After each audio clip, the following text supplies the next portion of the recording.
Sunday warm-up. Clink. Your coffeeless today. Yep.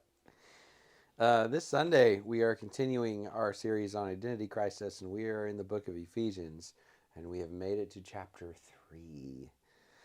So the text is verses 1 through 13, and then the following weekend we'll close out the chapter. So, yeah.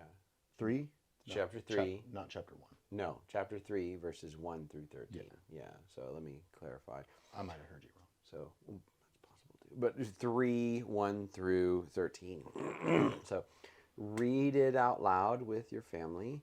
And just as a refresher, In Greek, if possible. I would recommend going back and reading 1 and 2 into 3, because as you get there, what Paul says in this passage makes sense.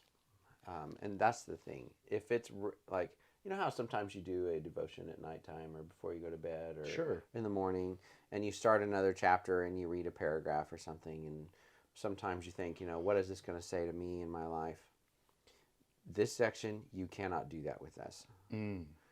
It's impossible. And I think for most of us, there's really not a lot to be said that has to do with how we can get something out of this for me.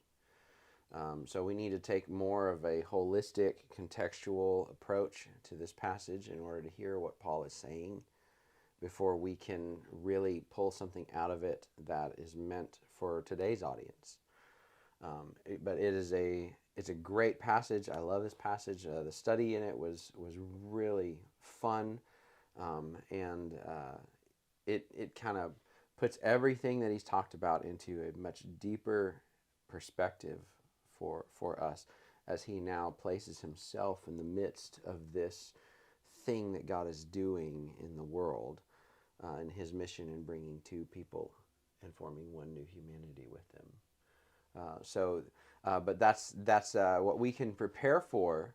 So read it out loud, but do it with 1 and 2, and then that little section there, because then it makes sense when you get back toward the end, after everything that we've talked about thus far, it makes sense how he lands there.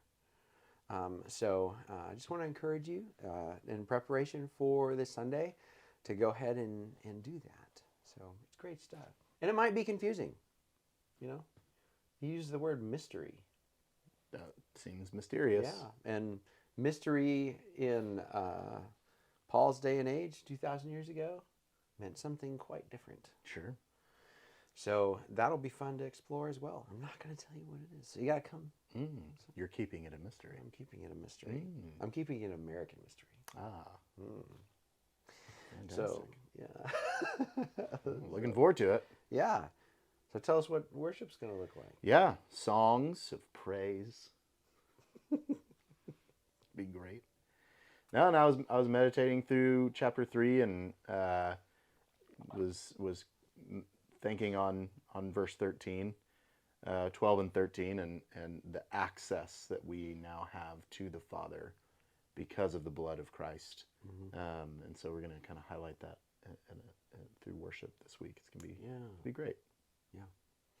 And there's obviously stuff going on for the kids, Anastasia Probably couldn't be with us today for this video, but I know that she's also looking forward to this weekend. Got some really cool things planned. Great. So, yeah. First service is at 9. Second service is at 10:30. Also true. And it's Mother's Day. There's no mystery there. No, it's Mother's Day. Yeah, and there'll be a gift for moms. There will be something for moms. So, thanks for being moms. But to the rest of y'all who aren't moms, no prize for you. Don't forget. And if she had a prize for you, she's taking it back to the store. There you go. All right. Well, looking forward to it. Yeah. Sunday. See you Sunday. Later. Gator.